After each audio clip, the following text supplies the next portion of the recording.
जय माता की दोस्तों, कैसे हैं आप सब। आशा करती हूँ आप सब बहुत अच्छे होंगे।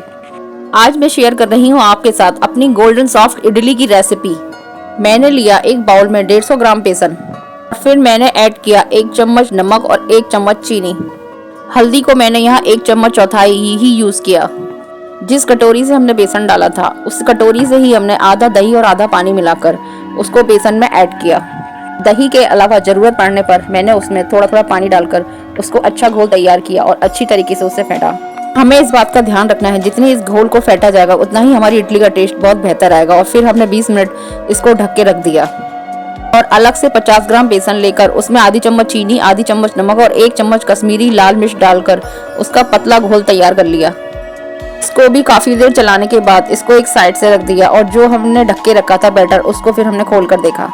20 मिनट ढकने के बाद हमारा बेसन काफी अच्छी तरीके से फूल चुका था और गाढ़ा हो चुका था। आप चाहें तो ज्यादा देर भी रख सकते हैं।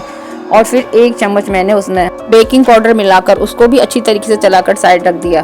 और फिर एक बर्तन में कुकिंग ऑयल लगाकर उसको अच्छी तरीके से चिकना किया। क्योंकि मेरे पास बटर पेपर नहीं था इसीलिए मैंने उसमें मैदा बिछाकर बटर पेपर की कमी को पूरा किया। फिर उस बर्तन में मैंने बेसन और दही के आधे घोल को डाल दिया। दही बेसन का घोल डालने के बाद हमने रंगीन मिर्च वाला घोल डाला और उसके बाद धनिया और प्याज डालकर उसको अच्छी तरीके से सजाया और ऊपर से बचा हुआ सारा घोल इसमें डाल दिया। फिर 3-4 बार उसको टैप कर लिया ताकि उसके अंदर कोई बबल्स न रह जाए। उसके बाद हमने उसको धीमी आंच पर गैस पर चढ़ा दिया स्टीम करने के लिए और कम से कम मैंने उसे 35 मिनट तक बेक किया। अगर आपके बेसन की क्वांटिटी कम है तो आप सिर्फ उसे 25 मिनट ही बेक करें। 35 मिनट बाद जब हमने खोल कर देखा तो हमारा एकदम स्पॉन्जी बेस बनकर तैयार हो गया। अच्छी तरीके से ठंडा हो जाने पर चाकू की सहायता से हमने इसे प्लेट में निकाल लिया। जब ये बेक हो रहा होता है तो इसमें से खुशबू निकलनी शुरू हो जाती है। उस खुशबू से पता चल जाता है कि हाँ, हमारा बेस जो है वो पूरी तरह से पक चुका है। और देखिए तैयार है हमारा गोल्डन सॉफ्ट इडली बेस। इसे बनाते समय अगर हम चीज़ों का सही मेजरमेंट रखते हैं तभी ये एकदम सॉफ्ट और स्पॉन्जी बनता है। फिर पहले मैंने इसे बड़े बड़े भागों में काट लिया, उसके बाद इसको छोटा करके काट लिया। जो मिर्च वाला कलर बेसन हमने बीच में डाला था वो बेक होते समय ऊपर आ गया था और उसके बाद हमारी कलरफुल इडली तैयार हो रही थी। अगर आप इसे और अमेजिंग बनाना चाहते हैं तो बेक करने से पहले जो हमने घोल डाला था उस घोल में आप क्रश किया हुआ पनीर भी डाल सकते हैं। कटिंग करते समय जो हमारी किनारे से अलग से कटिंग बची थी उसको हमने अलग बाउल में रख लिया। ये है हमारे बेस की रंगीन कटिंग और देखिए ये कितनी सॉफ्ट और स्पॉन्जी है, ये आप खुद देख सकते हैं। बची हुई एक्स्ट्रा कटिंग को हम मीठा बनाने वाले हैं और बाकी सब हम नमकीन, क्योंकि मेरे बच्चों को नमकीन ज़्यादा पसंद है। इस पर एक पैन चढ़ाकर उसमें कुकिंग ऑयल डालकर और राई, मिर्च, धनिया, प्याज, लहसुन डालकर हमने उसको भून लिया और फिर टमाटर डालकर सॉफ्ट होने तक उसको भी भून लिया। इसमें हमने प्याज, लहसुन और टमाटर को अच्छी तरीके से नहीं भूना, कुछ खड़ा रहने दिया। फिर क्रश किया हुआ धनिया और मिर्च डालकर इडली को उसके अंदर डालकर अच्छी तरीके से उसे मिक्स किया।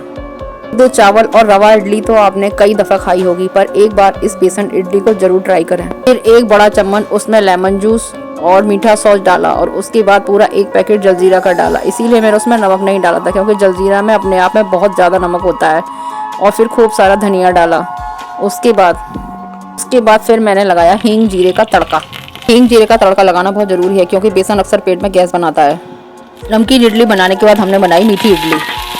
दोबारा से पैन चढ़ाकर गरम पैन में कुकिंग ऑयल डालकर राई, कटी हुई मिर्च, हरा धनिया और 1/4 चम्मच नमक और 2 बड़े चम्मच चीनी डालकर उसे चीनी घुल जाने में अच्छी तरीके से उबाला। और फिर 2 चम्मच लेमन जूस डालकर उसे अच्छी तरीके से खूब देर तक उबाला। और उबल जाने पर मेरी एक्स्ट्रा कटिंग बची हुई थी, उसको मीठा बनाना था, उसके ऊपर मैंने उसे डाल दिया।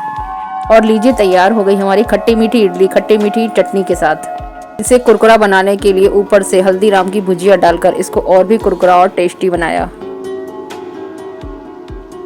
दोस्तों कैसी लगी आपको ये गोल्डन सॉफ्ट इडली और बहुत ही सॉफ्ट और स्पॉन्जी और नमकीन और कुरकुरी? प्लीज़ कमेंट्स करके ज़रूर बताइएगा।